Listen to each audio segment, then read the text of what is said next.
গত মঙ্গলবার ভারত ও ইউরোপীয় ইউনিয়নের মধ্যে এক ঐতিহাসিক বাণিজ্য চুক্তি সই হয়েছে। দীর্ঘ ২০ বছর পর এই সমঝোতায় পৌঁছায় দুই পক্ষ।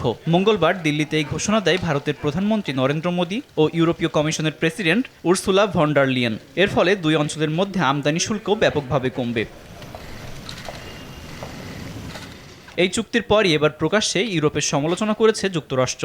মার্কিন অর্থমন্ত্রী স্কট বেসেন্টের অভিযোগ, ভূরাজনীতি ও যুদ্ধনীতির চেয়ে ইউরোপ অর্থনৈতিক স্বার্থকেই বেশি গুরুত্ব দিচ্ছে। দেশের মানুষের দৃষ্টিশক্তিকে সুরক্ষিত রাখার প্রত্যয় নিয়ে এলো সেফ এলইডি লাইট। মার্কিন এক গণমাধ্যমে দেওয়া সাক্ষাৎকারে এমন মন্তব্য করেন বেসেন্ট। তার ভাষায়, ইউক্রেন ইস্যুতে নৈতিক অবস্থান নেওয়ার দাবি করলেও বাস্তবে ভিন্ন পথ বেছে নিচ্ছে ইউরোপ। তিনি আরও বলেন, ইউরোপ ও ভারতের এই বিশাল বাণিজ্য চুক্তি যুক্তরাষ্ট্রের জন্য হুমকি নয়, তবে ইউক্রেন রাশিয়া যুদ্ধের সামনের সারিতে থেকেও ইউরোপ যেসব সিদ্ধান্ত নিচ্ছে তা হতাশাজনক। বেসেন্টের অভিযোগ, রাশিয়া ইউক্রেনে হামলার পর পশ্চিমা নিষেধাজ্ঞা আরোপিত হলেও ভারত ডিসকাউন্টে বিপুল পরিমাণ রুশ অপরিশোধিত তেল কিনেছে। সেই তেল পরিশোধন হয়েই ইউরোপের বাজারে বিক্রি হচ্ছে, যা কার্যত পরোক্ষভাবে রাশিয়া যুদ্ধের অর্থ যোগানের শামিল।